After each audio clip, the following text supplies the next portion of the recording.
तो शुरुआत में डेट होती है फ्राइडे जून 17। तो ओशीसन सातों को एक घर के पास बहुत सा कचरा डाल देते हैं और जिसके बाद वहाँ पर तेप्पी और सातों को दोनों आते हैं और सातों को देख कर कहती है कि अब तो ये सीधे हमारे घर में घुसने लगे। तो तेप्पी कहता है मुझे पता है ये किसने किया है, मैं उन लोगों को छोड़ूंगा नहीं। तो सातों को कहती है अंकल प्लीज़ आप शांत हो जाओ, अगर आपने कुछ भी ऐसा वैसा किया तो CWS का मौका मिल जाएगा हमें अलग करने के लिए, और मैं नहीं चाहती कि मैं आपसे अभी अलग हूँ। तो ये सुन के तेप्पी कहता है कि मुझे माफ़ कर दो, मैं तुमसे वादा करता हूँ कि मैं कुछ भी नहीं करूँगा। तो अगले सीन में CWS ऑफिस के सामने प्रोटेस्ट चल रहा था और उस प्रोटेस्ट का लीडर होता है तेजी। तो तेजी कहता है हमें पता है कि सातों के अंकल ने उसे अपने घर में कैद कर रखा है और हम सातों की मदद ज़रूर करेंगे, और जिसके बाद सातों को भी तेपी को वापस से हक कर दिया। तो अगले सीन में शाम हो चुकी होती है और सभी इंतजार कर रहे थे कि तेजी CWS ऑफिस से बाहर कब आएगा। तो जिसके बाद तेची, डॉक्टर इरी और रिका चैन ऑफिस से बाहर आते हैं। तो मियोन कहती है क्या हुआ। तो तेची कहता है वो अभी भी नहीं माने, उन्होंने डिसाइड किया वो सातों को पर सिर्फ नज़र रखेंगे और अपना डिसीजन 1 महीने में सुनाएंगे। तो शियोन कहती है तब तक सातों को क्या क्या सहना पड़ेगा, और जिसके बाद सभी मिलकर डिसाइड करते कि वो सातों की मदद ज़रूर करेंगे और किसी भी हालत में। और रिकाचन कहती है कि अगर हम साथ में मिलकर काम करेंगे तभी हम कोई मिरेकल कर पाएंगे। तो अगले सीन में वातानागाशी फेस्टिवल की प्लानिंग की मीटिंग चल रही होती है। तो तेची सातोको की मदद करने के लिए उन सभी से लड़ रहा होता है और तभी वहाँ पर ओइशी-सान आते हैं और ओइशी-सान मन ही मन कहती कि चलो देखते तुम क्या करते हो।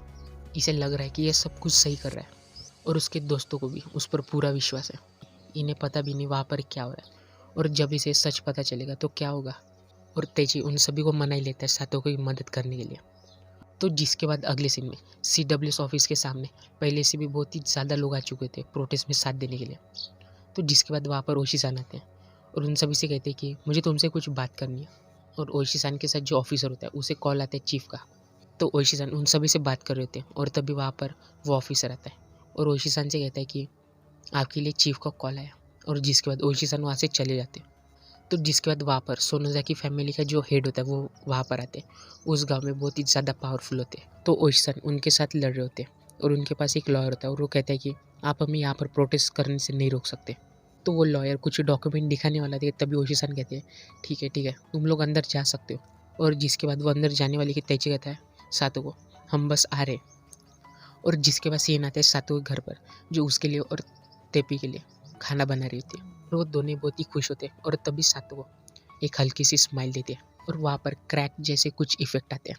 तो जिसके बाद CWS के ऑफिस में तो वो ऑफिसर्स मान जाते हैं सातों को मदद करने के लिए। तो वो ऑफिसर सातों के घर पर जा रहे होते हैं कि तभी ओशी-सान बीच में आते हैं। तो तेजी कहता है कि आप हमें फिर से रोकने वाले हो। तो ओशी-सान कहते हैं नहीं, मैं तुम्हारी मदद करने के लिए आया, मैं आपको सातों को घर पर लेकर चलता हूँ। और किसी को भी विश्वास नहीं होता कि ओशी-सान इतना कैसे बदल गए, वो हमारी मदद कैसे कर रहे हैं। तो ओशी-सान कहते हैं मैं समझ गया हूँ कि सातों की सिचुएशन कितनी खतरनाक है और इसीलिए मैं तुम्हारी मदद करूँगा। तो जिसके बाद ओशी-सान CWS के ऑफिसर्स को सातों के घर पर लेकर आते हैं। तो सातों के घर पर आने के बाद CWS के ऑफिसर कहते हैं मेरा नाम हरियामा है, मैं CWS से आया हूँ। और ये सुनने के बाद तेपी और सातों को दोनों बहुत ही शॉक हो जाते हैं और तेपी कहता है कि डिटेक्टिव ये क्या हो रहा है। तो ओशी-सान कहते हैं मैं यहाँ पर इन्हें इसलिए लेकर आया ताकि इन्हें सच खुद ब खुद पता चल जाए। तो CWS का ऑफिसर कहते हैं कि कौन सा सच, तुम्हें क्या बात कर रहे हो। तो सातों को सामने आती है और कहती है कि गांव के सभी लोग एक होकर मुझे और मेरे अंकल को परेशान कर रहे। तो CWS के जो ऑफिसर होता है वो सातों के घर पर कुछ इन्वेस्टिगेशन करता है और बाहर की तरफ ओशी-सान और उनका ऑफिसर आपस में बात कर रहे थे। तो ओशी-सान के साथ जो ऑफिसर होता है वो कहता है कि आपको ये सब कुछ पहले से पता था है ना, पर मुझे बिल्कुल भी विश्वास नहीं हो रहा कि गाँव वाले ऐसा कर सकते। तो ओशी-सान कहते हैं हिनामिज़ावा एक ऐसी जगह है जहाँ पर ये सब कुछ हो सकता है।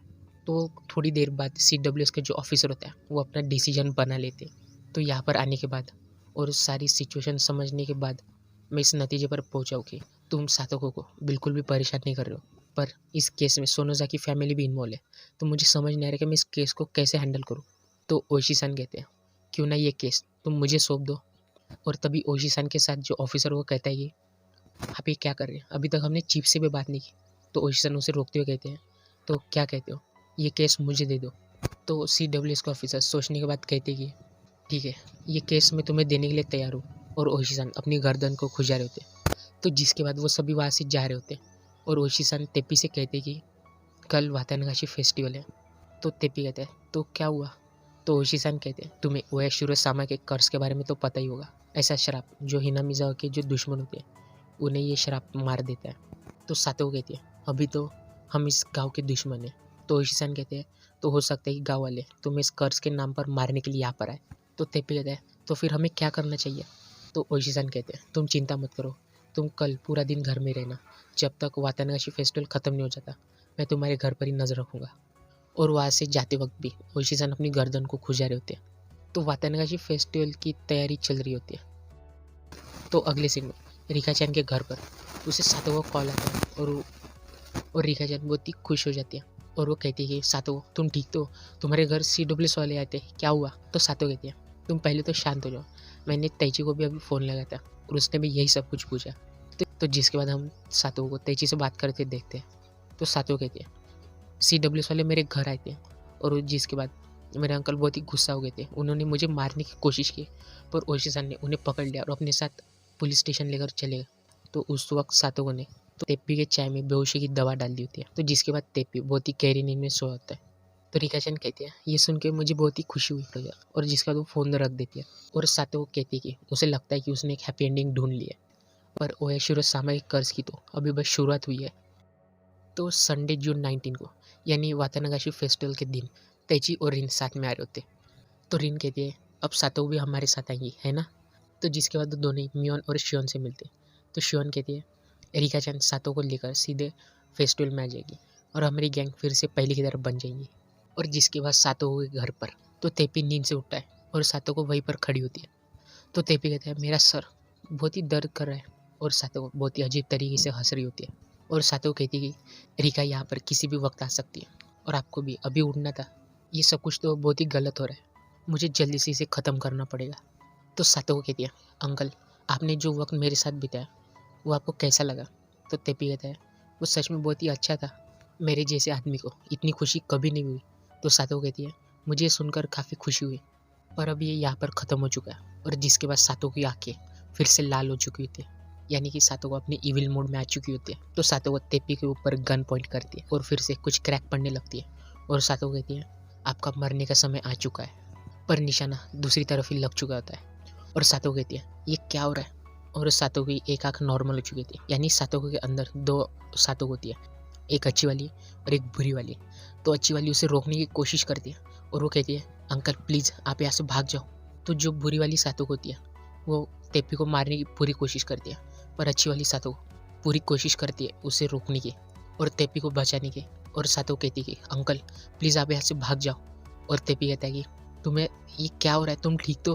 और जिसके बाद फिर से क्रैक पड़ने लगती है और देखते ही देखते वो क्रैक सातो के पूरे घर में फैल जाती है। तो जिसके बाद फ्रेगमेंट वर्ल्ड में एक अच्छी सातो को और एक बुरी सातो को आपस में लड़ रहे होते हैं। तो जो बुरी वाली सातो होती है उसकी आंखें लाल होती है और जो अच्छी वाली सातो होती है उसकी आंखें नॉर्मल होती है। तो वो दोनों आपस में बहुत ही लड़ रहे होते हैं। तो बुरी वाली सातो कहती है क्या तुम पागल हो चुकी हो। तो अच्छी वाली सातो कहती है मैं इससे थक चुकी हूँ, मैं इन सबसे अब बहुत थक चुकी हूँ। और अच्छी वाली सातो को अब रोने भी लगती है और वो कहती है कि मैं अब अपने अंकल को नहीं मारना चाहती और ना ही किसी और को। तो बुरी वाली सातो कहती है कि मैं इस लूप में सिर्फ इसलिए रह रही हूँ क्योंकि तुम खुश रह सको। तो अच्छी वाली सातो कहती है कि हम दोनों एक नहीं है, मुझे सातो को वापस दे दो। और तभी बुरी वाली सातो को उसे लात मारकर गिरा देती है और कहती है कि तुम्हें क्या कह रही हो। और ये सब कुछ एवासन देख रही होती है। तो जो बुरी वाली सातो होती है वो कहती है कि तुम कह रही हो कि तुम सातो को, पर तुम सिर्फ ओल्ड फ्रेगमेंट में रहने वाली हो। तो अच्छी वाली सातो कहती है कि मुझे पता नहीं मैं कहाँ पर गलत हुई हूँ, पर मुझे पता है मैं कहीं पर तो गलत हुई हूँ। मुझे अब रिका की दोस्ती का मतलब पता चला है और अब मैं हमेशा उसके साथ रहना चाहती हूँ। और अब मुझे इस दोस्ती का मतलब पता चला है, पर मैं कहीं पर तो गलत हुई हूँ, तो तुम सही नहीं हो सकती। तो बुरी वाली सातो होती है वो कहती है कि तुम तब गलत हुई जब तुमने अपनी इमोशंस को इस रियलिटी के साथ एक्सेप्ट नहीं किया। तो मैं सातो को हुजू हूँ। और जिसके बाद बुरी वाली सातो को अच्छी वाली सातो के पास आने लगती है और कहती है कि मैं वो सातो को जो लूप्स में रहती है और इस फ्रेगमेंट वर्ल्ड में ट्रैवल करती है, मतलब मैं एक विच हूँ। और तभी एवासन वहाँ पर आती है और अच्छी वाली सातो को रोकती है और एवासन बहुत ही हंसने लगती है, कहती कि मेरी पावर्स तुम्हें देने का मेरा फैसला सही था।